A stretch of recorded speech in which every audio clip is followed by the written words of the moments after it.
Hey everybody, it's Trigger Bar Philosopher. Welcome back out to the channel. Super exciting today. Today we're going to be taking a look at one of the most powerful pistol caliber carbines on the planet. It's the Ruger 45 LCP carbine, but it's been rechambered into 460 Rowland by the folks over at 460 Rowland. We're going to put it to the test today. These are its first shots. Should be a good time. Let's get to shooting.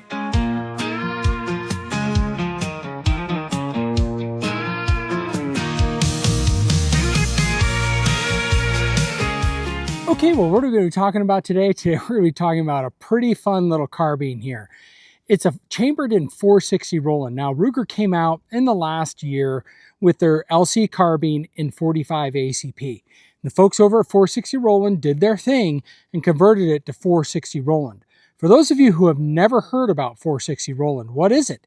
Well, it's really an elongated 45 ACP case. There's really nothing else dimensionally different about it other than it's 1/16 inch longer.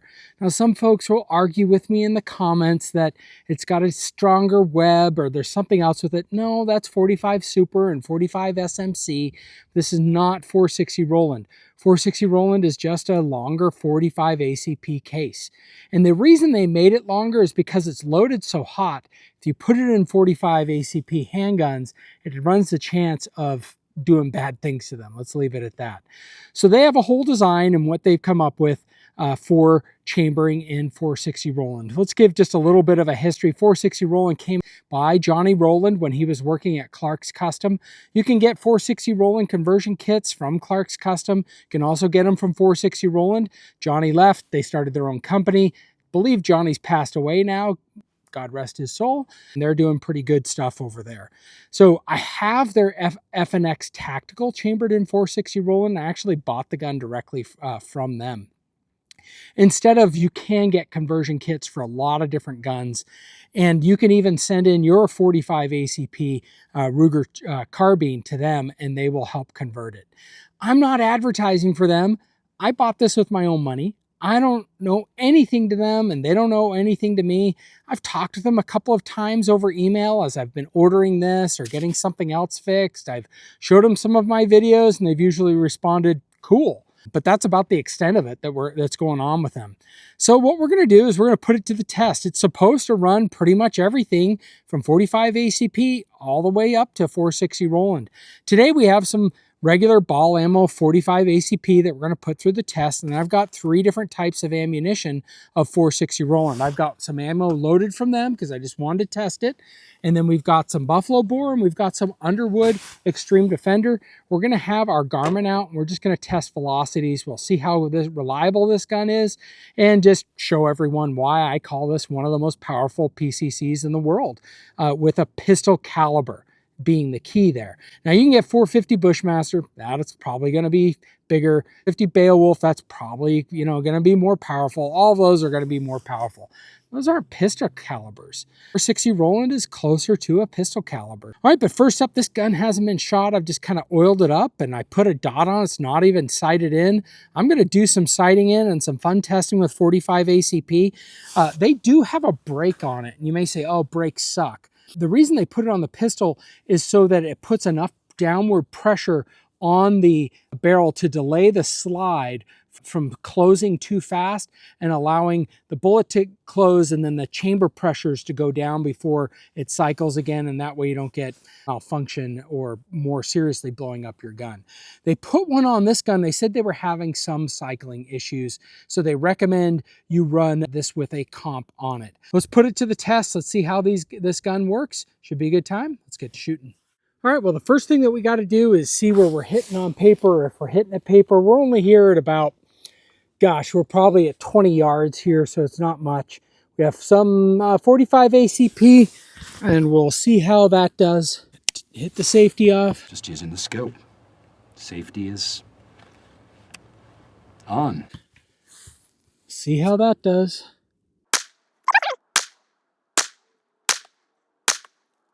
Eject the round. See how it's got kind of like a pistol, because you eject just like that, like you would with a pistol. The mag release is right where it would be. The safety is more like a 1911, and then the bolt release is back there.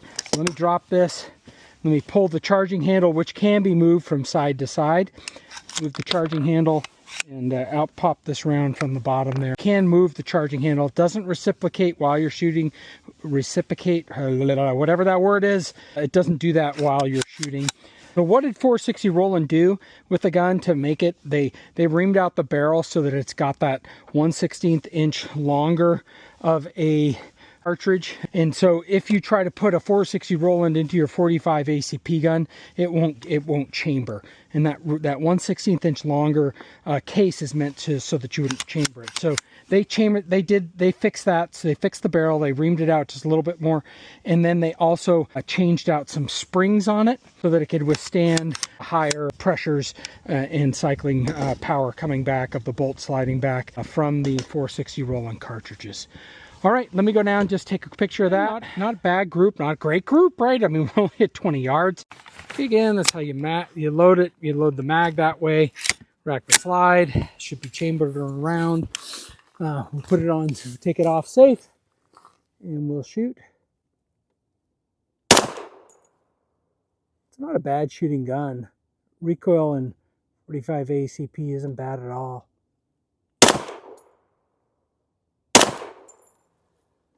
So I think we could still go right just a bit. All right, well with that, let's shoot just a little bit more for fun. The mag that I used right there was a Glock 21. This is, yes, is it Glock mag compatible? Yes, it's Glock mag compatible. So it fits the Glock, the regular capacity Glock magazine. So that's great because there's lots of aftermarkets, and in fact they ship you not a Glock because Ruger can't give you a Glock magazine. They got to send an aftermarket mag. I think it's SGM mag.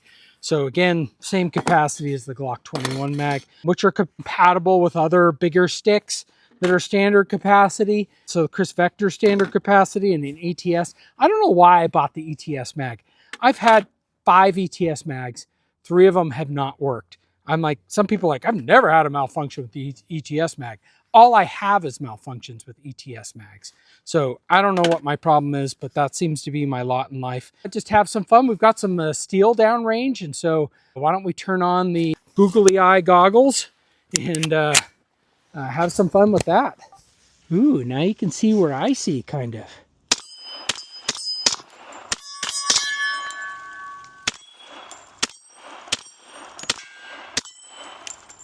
Oh, I ran out of fun seeds. That other one didn't really do it. I only have a couple of rounds loaded in this. Oh, come on, stay over. There we go. Stay over. Okay, well, hey, seems to be running 45 ACP just great. Why don't we get our Garmin out and see what velocities we get with it? All right, well, up first, it's called Johnny's Defense Against Large and Dangerous Game. 250 grain hard cast. It's supposed to be really cooking. It's supposed to be, I can't remember. It's on the website someplace. At any rate, let's see what we get with the Garmin, see what it's doing.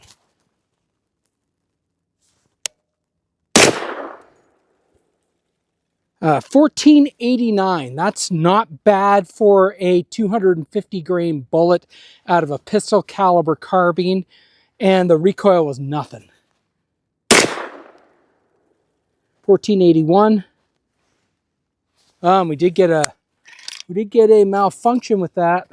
Hey, I wonder, I've had something like this before. I wonder if we had a split case. I'm going to do a quick look here. Stuck brass case in there. And what happens is when you go to chamber around, it won't go in any further. What's happening is that the case is breaking in half, and this part from here to here is getting stuck in the chamber.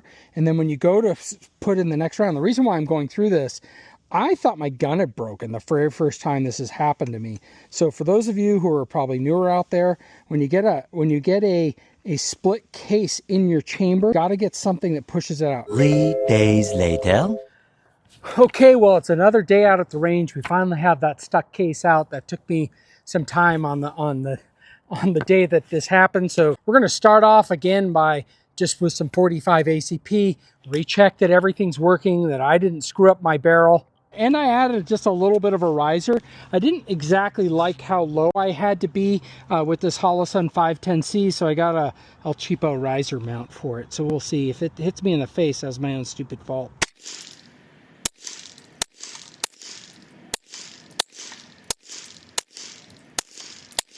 So ran all of those just fine. Okay, we're gonna go back to the scene of the crime, quote unquote, and we're gonna try some 460 Rowland Johnny's reloads again. We're gonna see, or not reloads, Johnny's loads for his large and dangerous game. See how those do. See if we can get the round chambered. Chamber's just fine. We'll see if we can catch some velocities on this. And we got another split case. That time we caught it. Got another split case. That is no bueno. So I do not know what's going on in there. That is a good view of the stuck case in there. You can see that ridge in the copper, or the brass, sorry, that is in there. That is the stuck case yet again. Okay, let's take a quick look with a bore scope inside the barrel. This is at the end of the chamber. You can see where they extended the chamber. There's some roughness in it. And then I did a quick look after I cleaned it. You can see it almost looks like there's threading in there. That's no good for when the case expands. 1 week later. Okay, we have some Underwood Extreme Defender. That's a 200 grain ball. And let's see what it's doing when we shoot it through this Ruger LC Carbine, chambered in 460 Rowland. See if we get a stuck case. It cycled it and ejected them both.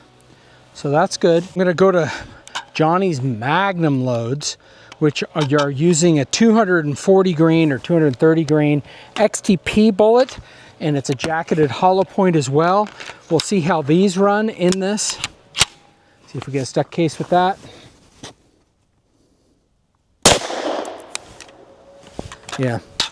Okay, well that's not working, so back to the drawing board. This is the end result after I did a fair amount of polishing with a little Dremel tool and a felt tip.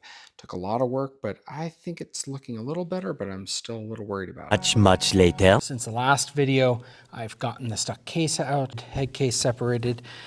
I've gotten that, removed it from the barrel, and this time I did a little bit of polishing. Did some flits, and then also with a Dremel with a very soft tip. I polished that multiple times. I have been in contact with the folks over at 460 Rowland and walking through all of this with this. They wanted me to do one more test before we get to it. So what I have here is a brand new case from the folks over at 460 Rowland, or brand new case. I have a brand new box from the folks at 460 Rowland who are helping me diagnose this. They thought it might be the ammo that I was using from them. So they have asked that I run some new ammunition that they made. They actually tested it in their test gun, and then they said this ammunition works. We know that for sure. We don't know what ammunition you bought a while back, but run this ammunition in it. So I am going to do that.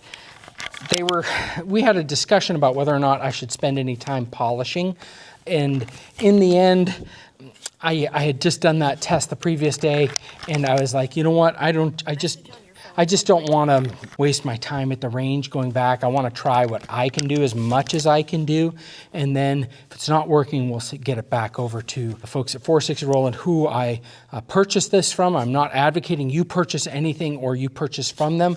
I'm just saying I'm working with the owner and manufacturer of this in case the firearm is defective and I have to return it. So that's what I'm saying. So I've got several rounds. Maybe I'm being optimistic. I've got like 9 rounds of, maybe 9's optimistic. I have 7 rounds of 460 Rowland, 250 grain, large and dangerous game. We do have our chronograph up. So again, I've only been able to fire 1 round at a time, maybe 2. I think the very first time I shot it, I was able to fire 2. Let's see what I can do now. That's 1441. Hey, we got 2. Wow. And this one closed too. And 1430.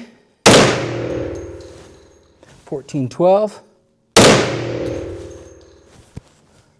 1420. 1435. 1416.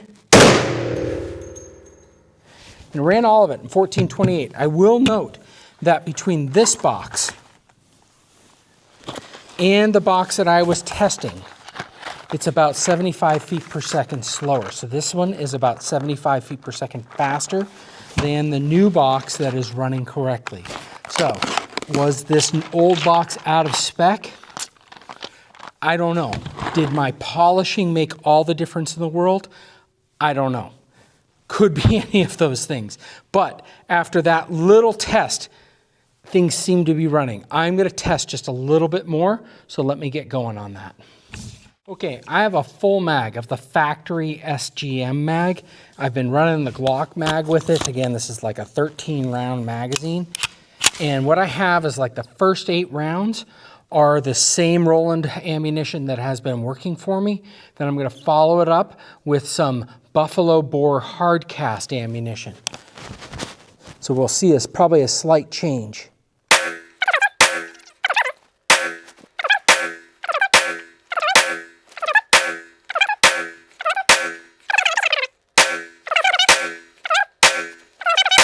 And 1510. So the Buffalo Bore ammunition is running around the same spec as that old ammunition. So of course, you know what I'm going to do. I'm going to run this old ammunition because my theory is it's not their old ammunition, because I have run some of this in my 460 Rowland FNX Tactical 45. So what I'm going to do, just a small test, right? I'm just going to run 3 rounds in it.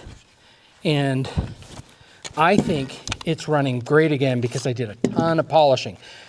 I will show you still there are some things remaining in there, but I think the chamber is looking much better now.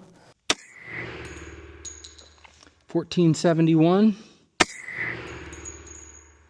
1497, and 1476. See, it went up. It was about 50 feet per second faster than this other box, but it's still running. So after all of that, I'm so excited. 460 Rowland and a carbine. Woo! Okay, everybody, well, let's wrap things up. I am super excited. This has been kind of a frustrating week or so. I guess it's been the last week-ish past that I've been working on this.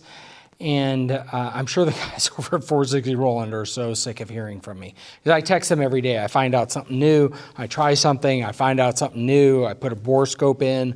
Oh, did you see this? And they're like, okay, we'll try this. Okay, but we still want you to try this. Yeah. I get it. But I do think I'm right. We all think we're right. Everybody thinks they're right. We all have natural bias. We all think we're right. I think I was right that this gun needed more polishing and that there were extra ridges from when they cut out the chamber in order to chamber it for 460 Rowland. Remember, 460 Rowland is 1/16 of an inch longer than 45 ACP. So to convert a 45 ACP carbine, like the Ruger LC Carbine, you had to bore out the chamber just 1/16 inch further.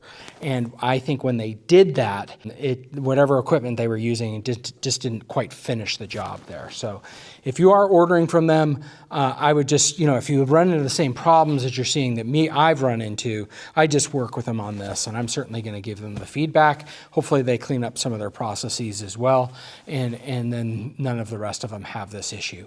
I'm just super excited about this, right? One of the things about a carbine, a Pistol Caliber Carbine, is that, you're talking about 9mm, and yes, you can get rapid shots, but we're talking about a round that doesn't get much more potent when you go to 16 inches. We talk about one in 5.7 by 28. I guess it gets more than it is in a handgun because it scales up pretty nice. But it's still, we're talking at best 600, well, probably 500, 600 energy foot-pounds. And so, we go with a 10mm, that scales pretty well, and you're getting some good rounds out of it. But when we're looking at this 460 Rowland here, good golly, we're getting 1,200 energy foot-pounds. I mean, that's freaking awesome. That's past 44 Magnum, and you got 13 round and standard capacity magazines that can go with this, and it takes Glock mags, then, that's pretty exciting. So I'm super excited about this. I know some people would be like very, very frustrated. I'm only frustrated when I just can't solve the problem. I love digging into a problem. I'm not regretting now having it, now that it's working and functioning. I will keep testing, and we'll be doing some gel tests and other things like that, and comparisons with the handgun versus the carbine and how much it gives us, all of that. This is just the intro video, and it's a long one.